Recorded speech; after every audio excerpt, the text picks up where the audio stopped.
we are only interested here to find the free body diagram, right? We know that we have 5 steps. Choose the system, draw free body diagram, write down the equation, solve, verify the result, right? But here, let's just focus on free body diagram. Step number 2. So first of all, I ask the question, which one is my system? Right? Let's say I say this one is your system 1, and this one is system 2. System. Now I'm going to draw 2 free body diagrams because I have 2 systems. Draw step 2. So come to step to this one. In order to draw a free body diagram, you have to go through this process to find surface force or effect. Let's just call it reactions. But this could be force, moment, anything from the external acting on the surface of system. And then body reactions. It's more general than saying force or moment. So this is the steps we need to go through to find free body diagram. So let's start with system 1. So I'm going to draw a simple circle to hide the details about thickness or whatever you have. Just draw a simple circle. Try to keep your free body diagram as simple as possible. Right? Even if you have units here, weight, don't write it. If you have measurement here, don't show it on free body diagram. Just try to minimize just the loads, the vectors that are representing the load. So in the next step, when you write the equation, you exactly know how many loads you have in the system to include it. Right? So here, this circle is corresponds to just this overall shape of the pipe. Now I pick a point like here and I start walking around this and see at what point I'm intersecting the surrounding or the neighbors. And that's going to be my surface force. After that, I go to body. So starting from this point, the first thing I intersect is this point. Let's say this is point, let's label them A, this point B, this point C, this point D. This is a simple contact point. As you can see, we didn't weld these 2 parts together here, right? We're just simply touching each other. And we're assuming that this is frictionless, right? There is no friction here. So you can easily rotate this pipe or roll this pipe without causing the other pipe to roll because there is no friction. So the conclusion is there is no component of force in the tangential direction. The force is only normal. So the force that this guy applied to this system, right now my system is this. I don't care about anything else. Just everything that interacts with this guy. So the force is this way, coming from system 2. There is no tangential component and there is no moment because it's not welded here, it's not fixed. So the moment is 0. So you're gonna get something like the force coming this way. And you can name it. Do you know the value of that force, the contact force? No. So you have to define a new variable. So let's just call it FA. You can call it whatever you like. The naming convention is just open to you. So if I'm understanding this right, there is a force acting on it, but we're saying it's minimal simply because it's not bonded to that. Because I'm like, the weight of the tube is a force acting upon our first system, right? Yeah, well, we are working on this system, surface force. So the only way that this guy can interact with this pipe, the second pipe can interact with the first pipe, is through applying a normal force to it. It cannot apply a tangential because there is no friction. You cannot just rotate it, right? And there is no moment there because these things are just simply touching. They are not fixed together. Okay. So there is no static moment there. There is no coupled moment there, right? So this could be the only way, the only unknown that I have, right? And it's just surface reactions, right? Now continue walking, and then I go to point C. What do I have at point C? Assuming that this is frictionless. All zero as well too. Yeah, just a normal force, right? Like that. Let's call it FC. Do I know it? No, I don't know this contact force. So I introduce a new variable, FC. Now let's walk the next thing you got. Point B. Again, the same thing. A normal force. Let's say FD. Right? Coming back to the original point. So I'm done with surface reactions. Now you go to body reaction. This is talking about gravity. Then you ask this question, can I neglect this mass, 300 kilograms? No. When it's given to you in the question, in the question when it's given, just always include it. When you go work, then this step becomes hard because it's your job to include it or ignore it as an engineer. A good engineer knows that, oh, you know, this is just too small, don't include it. It depends on experience, your intuition, and a lot of other factors. But here in this course, the question will give it to you. So if I give you the mass, you have to include the body force. Unless I say, no, just ignore the body forces or mass. It's massless, right? So you're gonna put a body force here. Do I know it? Yes. Yeah, 300 times 981. What else? That's all for system 1. So this is system 1. See, FPD sys 1. Now let's say if this angle is given to you, theta, let's say this is 30 degrees. This angle is 30 degrees, right? Then this would be 30 degrees, and this would be 30 degrees, and this would be 30 degrees. So you have all the angles, everything you actually need in order to solve the problem. Because why? This is normal situation. There's a line, that line, right? So now let's go to system 2. Now I want to draw a free body diagram for system 2. I simply put the circle here. I try to hide the details. How do you know that all of the angles are 30? Well, if this is 30, right, this angle, this guy is normal here, right? Yeah. So if this is 30, this is 60, this is, if this is 30, right? So I'm trying to find this angle right now, theta. If this is 30, right, in this triangle, let's give it this in color. In this triangle. If this is 30, this is 90, this is what? 60. So also this is perpendicular. So 90 minus 60 remains 30. And you do the same for other things. This is called the pure geometric approach to get the angles. The way I do it is intuitive. So you say, let's say I lower down this guy to 0. What happens?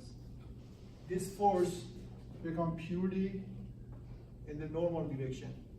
So I actually suspect that the changing the angle is exactly this part from here to here.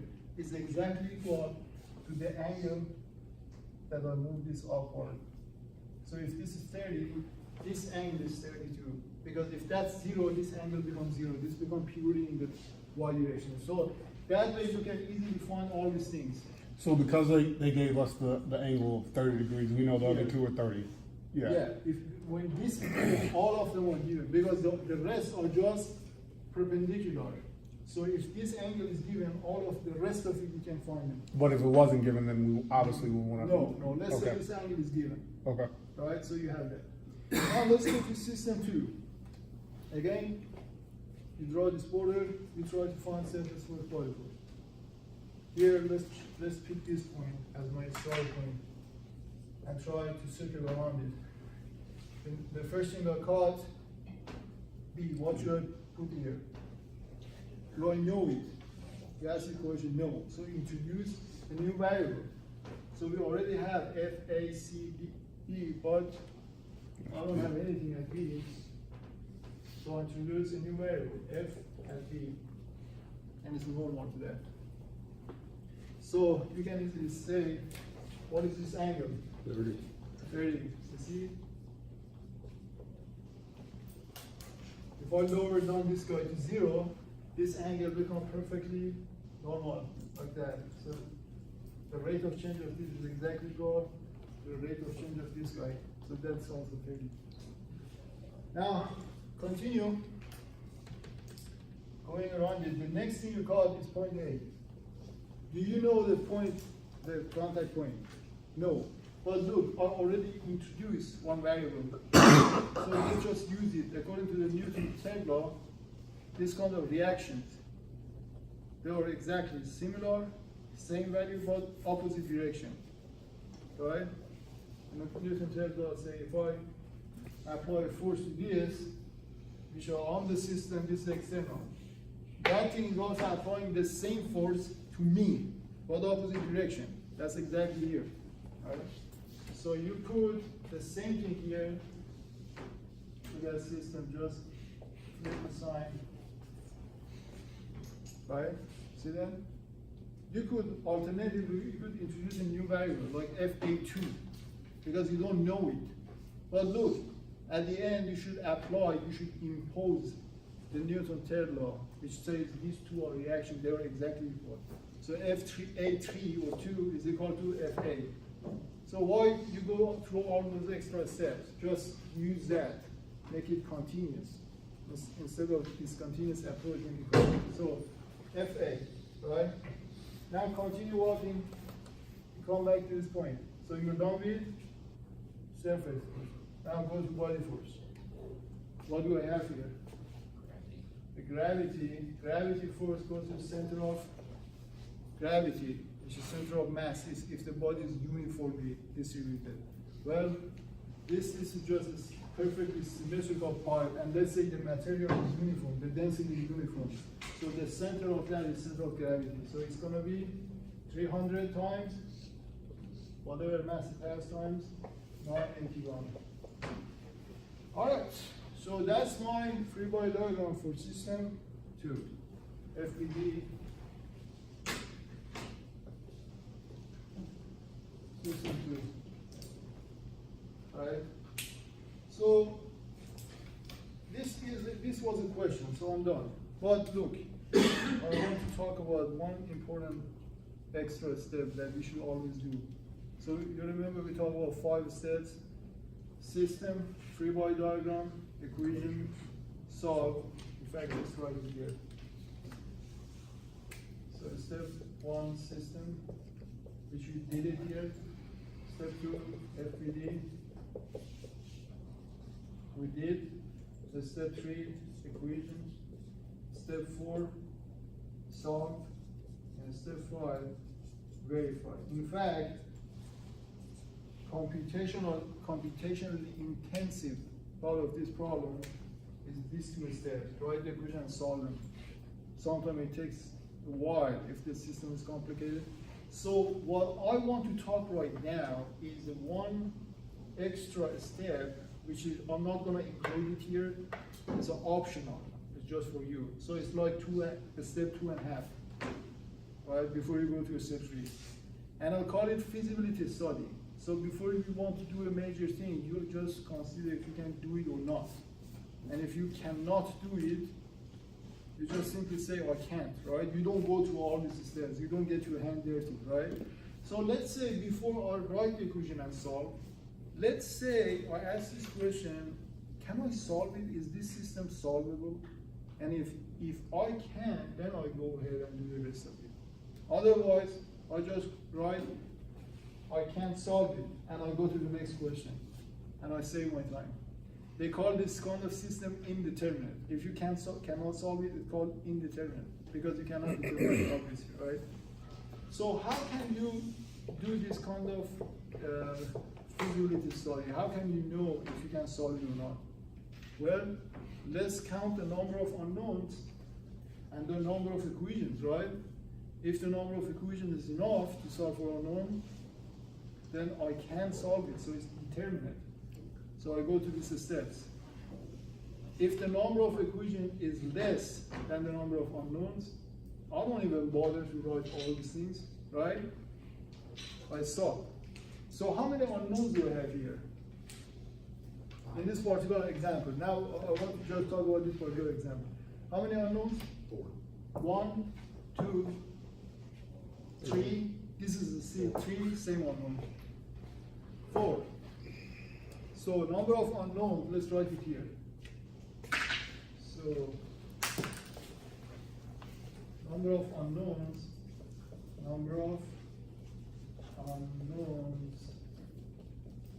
is 4. Number of equations. Look, for this kind of guesstimation, you don't need to write the equation. What I'm saying, number of equations. How many equations do I have? 6. 6. You see, you have 2 systems. Each system has 3 times 2 is 6. Now you tell me, can I solve it or not? What's the conclusion? Should I go to the next step or just stop right here? You can, because you see, I have not only enough equation, but I have extra null 0 is equal to 0 equation. So I should be able to solve it. I should be able, I'm not saying that I solved it because I haven't done this guy. So yes, you can proceed to the next step. But if you don't have enough equation, then it's called indeterminate. And then you don't go to the next step. You just say indeterminate, can't solve it. In the next course, mechanics of material, and the third course, structural analysis, and fourth course, and so on, we're trying to find extra equations that are not coming from vector statics. It's coming from the material property, right? The deflections, because it depends on what type of material you use here. You get different answers. Is it wood or steel or aluminum? So you're gonna use material property to kind of like get extra equations to add it to this system to be able to solve it. So at the end, you always end up with determinate system, but you need to get extra equations from other sciences. If you just use pure statics, you can't solve all the problems. Sometimes you get statically inside parentheses indeterminate. So when I say indeterminate, briefly, I'm talking about statically indeterminate. If you go to other sciences like mechanics of material, thermodynamics, if you have multi-physics system, you always get extra equations, so your number of equations is equal to number of unknown, always. Alright? Alright, so let's go to another example. Let's go to example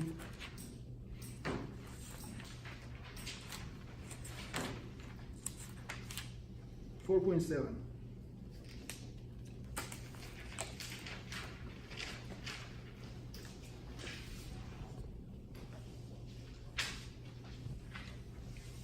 Problem is given, you can ignore the mass of this bent wire, and now the question is find the reactions at point A and B. Obviously, you need this contact. This is just a simple contact link, right? So this is not pinned here, it's just touching it. See that? And it's frictionless. So the only force is normal this way. You can see that? There is no movement. And also you need this pin, because if you don't have this, this guy is going down. Right? You need to be fixed here, And also you need this guy, because if you don't have B, when you apply this load, it's going to rotate. So there should be something to keep it in equilibrium. Now, assuming that this thing remains in equilibrium, the question is asking for find the reactions at point A and B, the supports, reaction and supports. So again, my system is obviously, so I need to speed up a little bit. So I won't explain all single details, assuming that you know. So this is my system. Bend pipe, entire bend pipe. Now I draw FBD. So in order to draw FBD, you make it simple notation. Add this. So now let's walk on the surface to get surface force. Alright? So the first thing I get, this is blue. The first thing I get is force at B. Do I know it? No. So I introduce a variable that's called FB, and it's normal to this because that's the contact support, frictionless contact support. Walk on the border. The next thing you call is this distributed load. What should I do? Every time you see distributed load, what do? Convert it with single load, right? So the single load is the area underneath, which is 80 times 1.5 divided by 2. 80 times divided by 2, 40 times 1.5, 60. And the location is 1/3 of this guy from here, which is 0.5. So if this is 0.5 from here to here is 1, right? So you're gonna put the force 60 Newton instead of this distributed load at a location. Let's take this distance from this point is 1 meter. Right? Continue. The next thing you caught is this couple moment. Somebody is applying a torque at this point. It's not a force, it's not push or pull. It's pure torque rotation. So what should I do with this? Include it in my diagram. Because this is also external effect. If I want to isolate this bent pipe as my system, I should include all external effects that are touching the surface, because I'm getting the surface force, right? So I include that moment too. There we go. 90 Newton meter. In fact, this is negative 90, right? So instead of writing negative 90, I show this sign with this twisted arrowhead, so you can see it. Now continue working. The next thing you caught is pin at A. How many force and moment do I have? 2 AX, AY. You ask the question, can I move this in X? If the answer is no, you have to introduce a new variable. Similarly in Y, similarly in Z. Every time I ask the question, can I move in X, Y, Z? If the answer is no, that means there is something resisting and you don't know it, so you have to include it. Similarly for moment. Say, can I rotate it about X or Y or Z? If the answer is no, you have to include a moment. But here, you can easily rotate it about A, frictionless pin. Assuming that only A was the contact, not here, just A. So there is no moment in A, right? And then you come at this point, so you run with body, surface force, body force. Now let's go to body force. What about body force? 0. How'd you get 60 again? 60 is the area under this. Oh, the area. Okay, got it. Yeah. Yep. See, the steps to replace a distributed load in the point Got it. load is to find the area Yeah. and put it in the geometric center of the distributed load, right? So I'm done with choosing system, writing, making free body diagram. Now, what is the next step? See if you have enough equations and. The equations. Yeah, do some sort of like feasibility study, like if I can solve it or not. How many unknowns do I have? 3. 1, 2, 3, right. How many equations? 3. 3. One system 3. So 3 equations, 3 unknowns. So I'm able to solve it. Bad news. Good news is I can't solve it. Go to the next question. Right? You just enjoy it. You don't do it. But now you have to solve it. Right? You have to solve it. Now the next step is write the equations. Because if I don't write the equation, how can I solve it? Right? So writing the equation, summation of force in x0, this would give me, let's just solve with this. 0, 0, this is not in x. Nothing in x. I'm trying to get the x. Nothing in x, then positive ax. And this guy. The component of this guy in x. But look, if this is 30, what is this angle?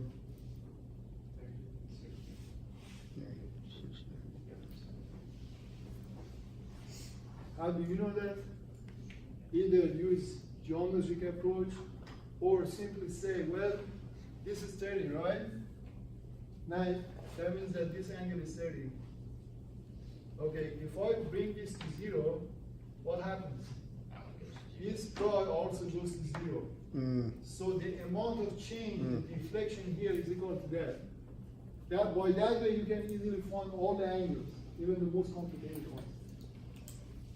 Right?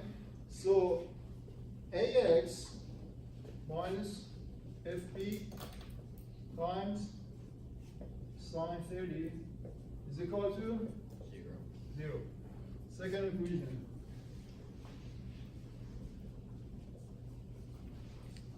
Negative 60. Sorry. Plus AY.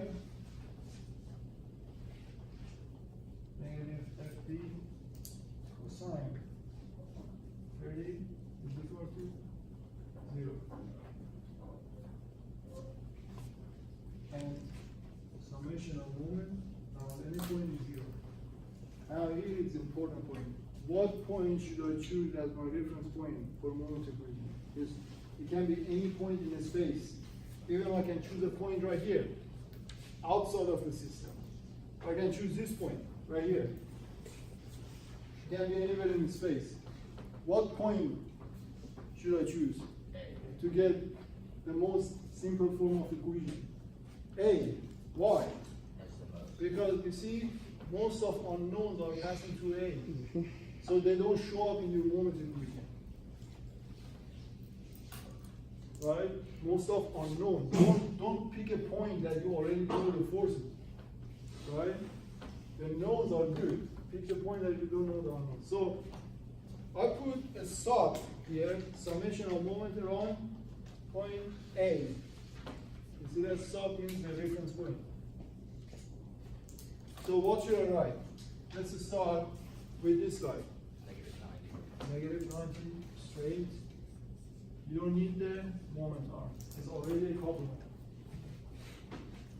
Plus 60. Minus 60. It's going down. Oh, it's that way. Huh? Minus 60 times 1. So minus 60 times 1. I know that 6 times 1 is 60, but I'll write it like that, so when you go home, you say, oh, okay, the moment's arm is from here to here, right? What about this guy? Plus A what? 0 is going through, that's A. Moment is 0. What about this guy? 0. Moment arm is 0. What about this guy? The FB times 175. Yeah. You see, this force is already orthogonal to this is your R. This is your reference position vector, right? Position vector is from here to here. This is your R. R cross F is simply the magnitude of this times this. What's the magnitude of this guy?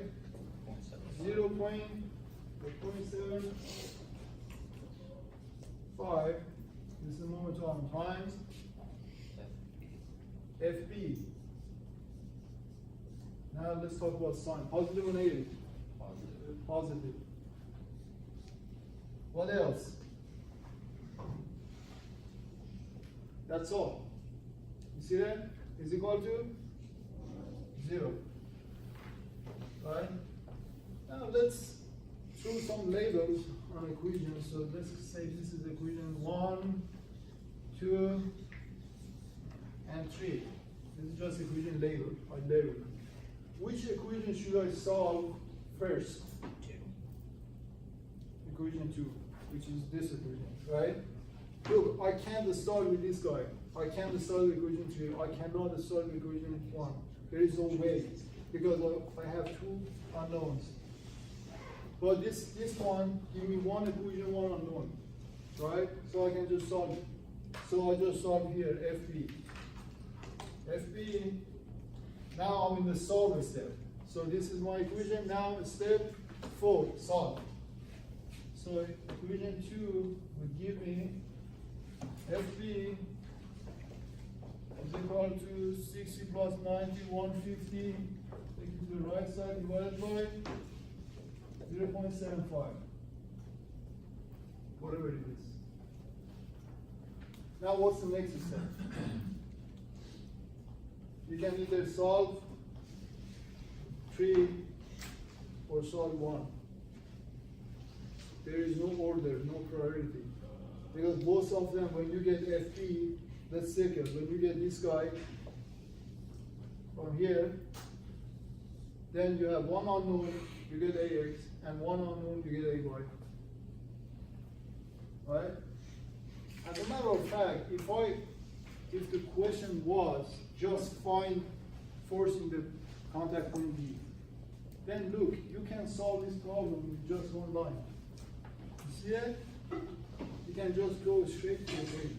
In fact, next question, I'm going to give you something like that. So we go to one of these questions here.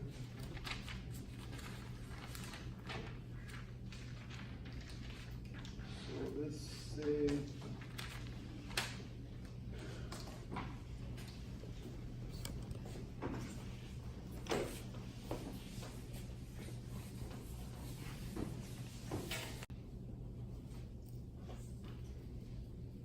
okay.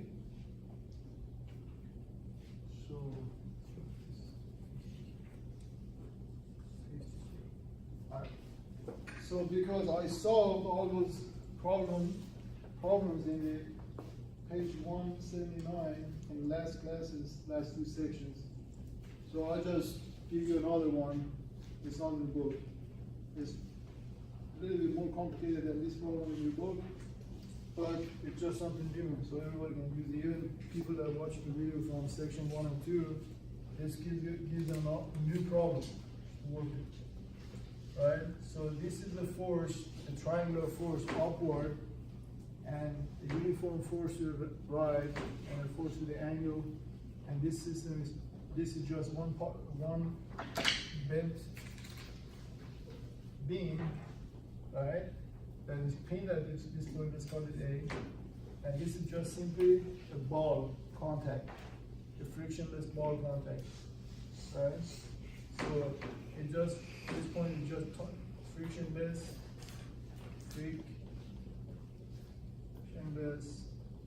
contact. And it's preventing it from going upward. And all the distance and everything is given, right? And let's say this distance, the only thing that we need to know is from here to this point is 6 meters. Let's say we have that too. All right? Now the question is, always read the question. When I give you a problem or test or homework, read the question. The question is only asking for the force at point B. So at this contact plane, you see that point? Force at B. That's what the question they're asking for. All right? Let's use a different color. See that contact point, force at B. That's what it's trying to ask. So, I ask you to solve this problem in just one line. How do you do that? You can do that? Okay. It's coming. So again, we have 5 steps, but we don't need to do all of it. It's just extra time. Do it in your mind.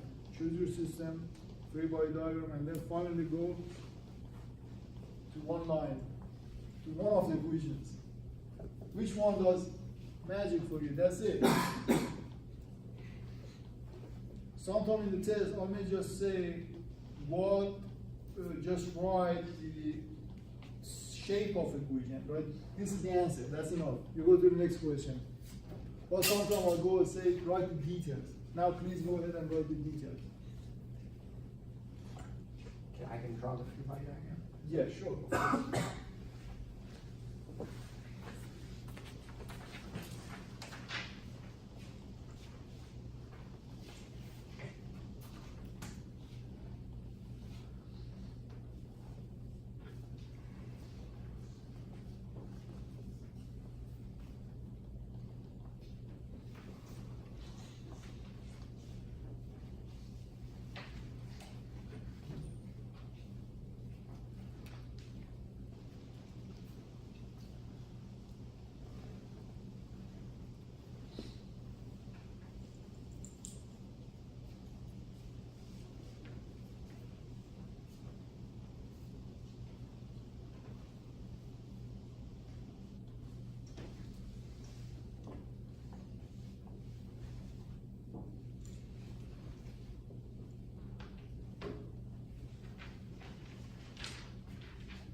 Just one thing that's perfectly right, you don't forget it.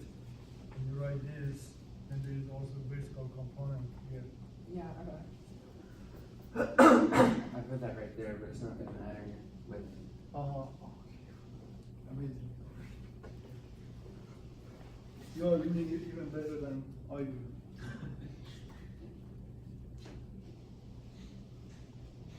This is called talented engineer.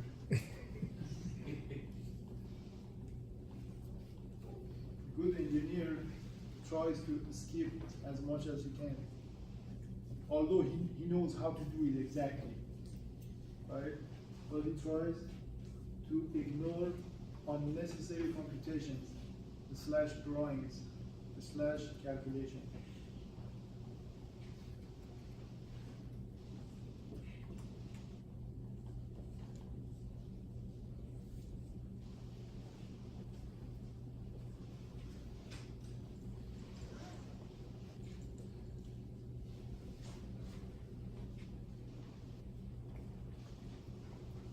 You see, this could be a very hard problem you can give in this course.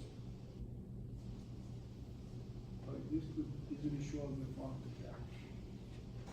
That is one of the hard questions. Not the hardest, but as one of the hard questions. But we're gonna have easy questions like I would give that to you, for example, and I say if I want to find the answer to the question, which is FB with just one line, what's the answer? A, summation of force next to summation of moment, around B, Q, summation of moment on A, Q. No. Like that. I would give a question like that. And it would surprise you because you don't need to do any calculation. You just pick one of these 5 choices here. So which one is the answer? Obviously here. It'll take you like 5 seconds to do that. So we're gonna have questions like that in the final exam, multiple choices maybe. Yeah, I trust you, it should be right. So let me check it one more time. So here on A, which one you start with? So you start with this guy. So 1K, 4, 5, negative times 2, where is the moment of? Times 2. This should be, Oh, yeah. times 2. Times 2, yeah. That's it. And then you go to this one, it goes through this point, so you don't consider it. This one is 3K times 3.5 negative, and then you go to this one. This one is going to be 50K times. So it's actually 4.5. Yeah. I did that wrong. 3 times 50K, also one of the things that we usually do, all of us. Sometimes we have K here, sometimes we don't have K here. So when you put in a calculator, here you put 1,000, and here you don't put 1,000. And then surprisingly, the final answer is going to be way off, right? So either drop all the K, factor it out, and at the end, just say, whatever I have is K. Or if you put K everywhere, yeah. Why is it 4.5? Shouldn't it stay at 3.5? Because if you take 1/3 of the 3. Well, I'm not sure, let's check it. This is what he wrote. So Oh, no, I was right, yeah. I'm double checking. I was right. Yeah. So, here, the area is half of 50 times 3, which is right. And this is 50K. So this was what I was talking about. If you have K here, just ignore it. Put a K everywhere, right? So 50 times 3 half, and the location would be 1/3 of the height from the base. So this is your base. It's going to be 1 from here. So that's going to be 2 plus 1, 3.5. So that's right. Positive or negative? Positive, right? So you did that, and then finally move it. FB, you bring it here. So if that's your chosen direction, but you could choose this way too, right? If this is your direction, then that's going to be FB times this distance, which is 6, positive. And then you solve, you get this, right? That's perfect, thank you. So in fact, this is again 5 steps. What he did, he just did it very quickly, right? I may choose a multiple choice question like this. So in the final exam, I may give you like 6, 7 questions, or maybe 12, or maybe 15, and then you say, oh, 15 questions in 45 minutes, how can I solve it? Well, the answer to this question is just 5 seconds, if you know how to do it. If you know how to do it, right? The next question would be even easier than this. It would be, the answer would be just 1 word. We may have yes or no questions. So if you see a lot of questions, that doesn't mean that it takes a lot. The core computation question may be just 2 or 3. 3, the actual computation that you need to go through all the steps and show it, right? So now let's go, well, we're almost done. So next class, we're going to start the frames, right?